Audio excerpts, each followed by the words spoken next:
So I too want to thank all the speakers tonight. I think we're talking about the same thing. A lot of people conflate defunding the police as just taking money out and that's going to fix the issues.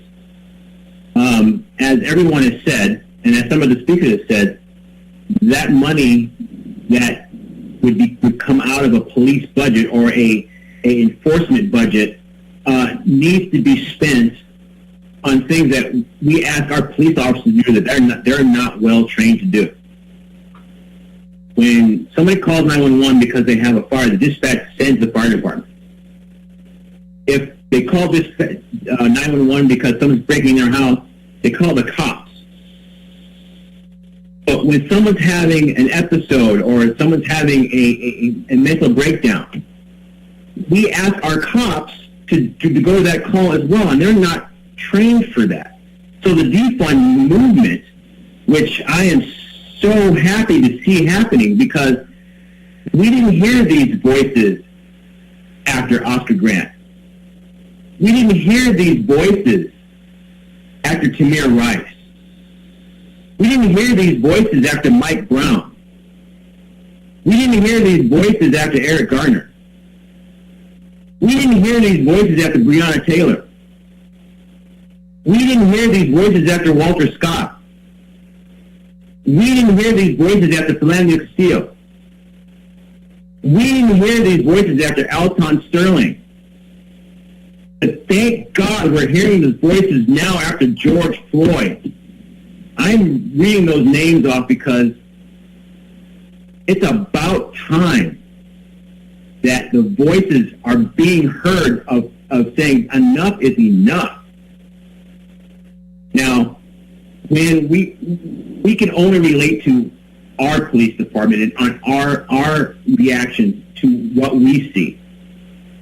But what we're all reflecting on and what we're all trying to fix is not the Morgan Hill Police Department or even the San Jose.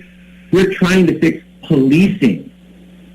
We're trying to figure out a way that we can prevent the senseless killings that have been going on.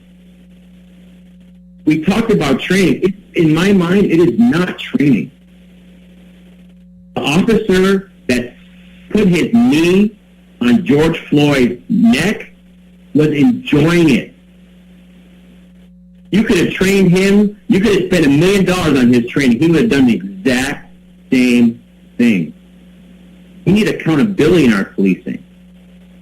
We need to hold police officers that do not uphold their oath to protect and serve, that they are dealt with. We don't have that now. We need to funnel those funds to make sure that that happens. Now, I'm as shocked as anyone to see what's going on in D.C. right now, that there's actually some bipartisan movement to actually coming forward with some bipartisan moves to actually fix these issues. Again, I applaud the people that spoke with us today and wanting to come up with something and to hold our feet to the fire. Because until politicians are held to account where they have to act, nothing's going to happen. The names that I read off are just a small amount, and those are the people we know of. Those are the people that were videotaped. What about the victims that weren't videotaped that we have? We don't know their names. This is an issue that is going to take more than money, but when we start to take away the issues that put police officers in a position where they are not well equipped to handle, we can start to fix these issues, and we need to address these. I signed on to President Obama's pledge for mayors because he said that is where it has to start, because he didn't hold out a whole lot of hope for it to come down from Congress. Again, I'm shocked at what we're seeing. But the conversations that we've had tonight aren't going to be addressed with one budget.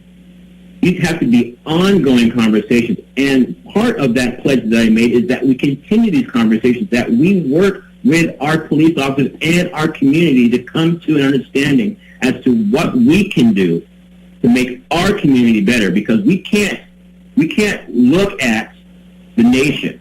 We have to look at our city and our county and our neighboring jurisdictions, because we can't do it alone. We don't have that capability. Taking out 10% of our budget to go where? It has to go to services that will provide the help that people need, so that when somebody who's having a mental issue calls 911, they get somebody who's trained in handling that issue. Police officers are trained to do one thing, and that is to protect and serve. That's why they carry weapons. They deal with the worst amongst us. Now, I can talk about how progressive our police department is. We had body-worn cameras 4 or 5 years before any police department had. Our police department trains and works really diligently to make sure that we act appropriately, and our call volume shows that. But that is not the end. We can't stop and say, well, we're good. It has to continue. So these conversations are going to continue. So it's not one budget that's going to solve all our issues. It's the ongoing conversations that we are going to have to fix this problem, because the names I read off didn't happen this year. This has been going on for a long time, and thank God for the voices that are speaking up now that are making us actually have to deal with it. So